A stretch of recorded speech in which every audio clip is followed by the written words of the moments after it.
Marekani imemtimua balozi wa Afrika Kusini mjini Washington, Ibrahim Rasool. Rasool ni mwanaharakati wa kupinga ubaguzi wa rangi tangu ujana wake na ameelezea ghadhabu kwa serikali ya Israel kufanya vita Gaza.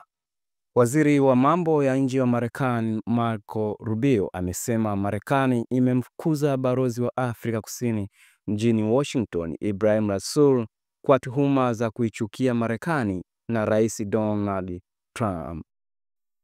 Rubio aliandika katika mtandao wake wa kijamii wa X kwamba balozi wa Afrika Kusini nchini Marekani hakaribishwi tena katika nchi yao.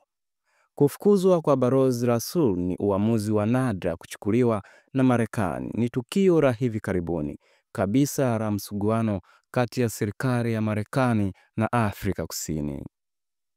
Mnamo Februari mwaka huu, Trump alisitisha msaada kwa Afrika Kusini akitaja sheria nchini Afrika Kusini ambayo anadai inaruhusu ardhi kutekwa kutoka kwa wakulima weupe.